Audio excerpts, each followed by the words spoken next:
I was a Boy Scout for many years. I even became an Eagle Scout. I learned a lot of things there. Many things that could save lives. My favorite activity was camping. Whenever there was a camping trip, I was the first to sign up. There was something about building a campfire and being in the wild that just made me feel alive. Of course, camping had its downside as well. There was poison ivy, snoring tent mates, and no indoor plumbing. But I got very good at telling campfire stories.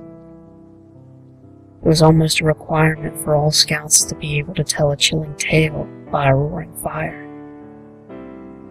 I usually was asked to tell a story at the campfire, and everyone voted me best storyteller every time I was on a trip except for once. Because that night, there was a new face by the fire. Some kid in a uniform sat down with everyone else. No one knew who he was, but we all figured he was from another troop camping nearby.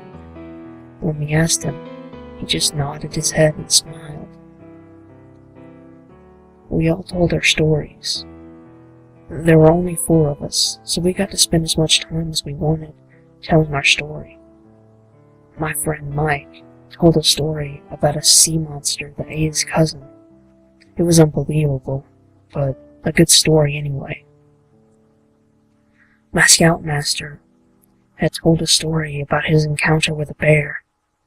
It scared me because he said that it really happened.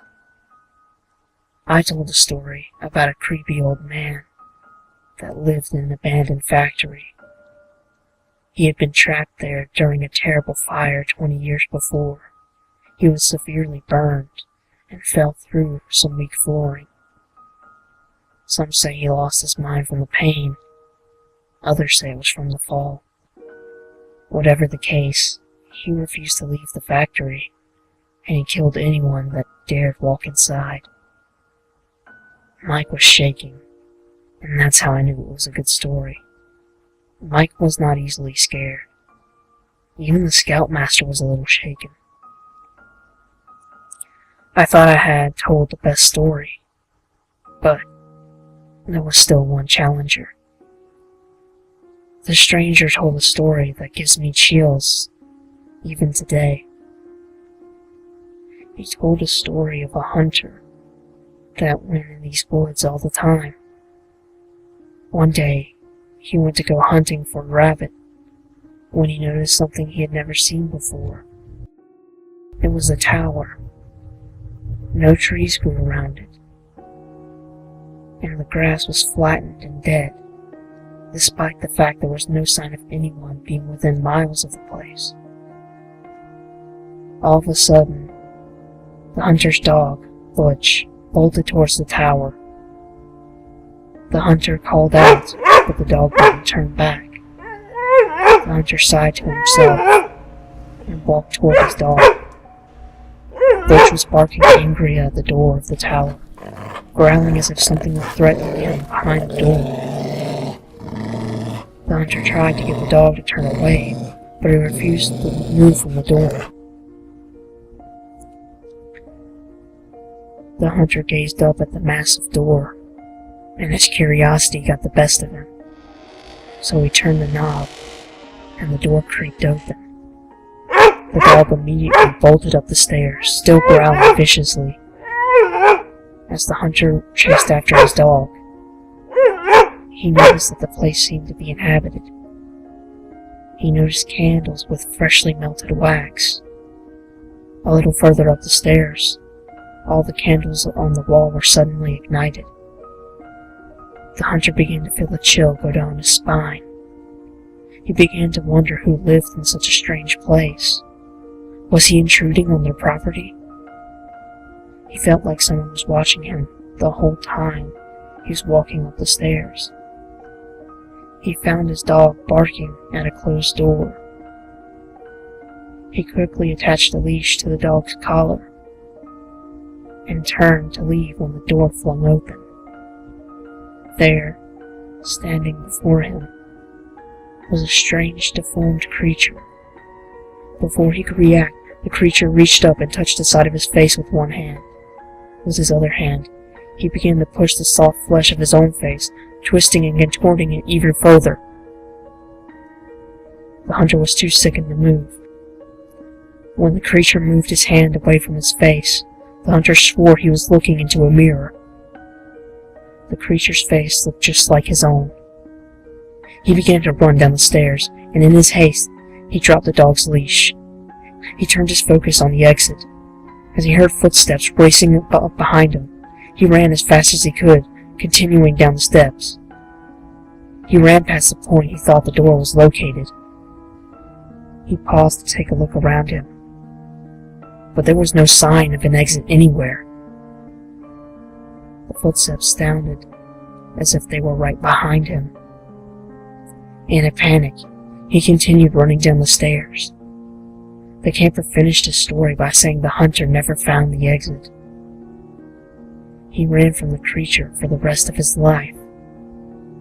I was shocked at how great the story was. When I looked over at Mike, his eyes were wide open with fright, and all the color was flushed from his face. The scoutmaster's voice cracked when he told us to head back to our tents. Mike went to go congratulate the new camper on his story. After a few minutes, he came back and said that he couldn't find him anywhere. The next morning, Mike was missing. We went looking for him all over the woods. We even contacted the park ranger's office, and we were told that there were no other campers in the park. They spent 2 weeks searching the entire park and the surrounding area. After a month, they called off the search. I remember attending a memorial service for him. I spent the longest time trying to figure out what had happened that night.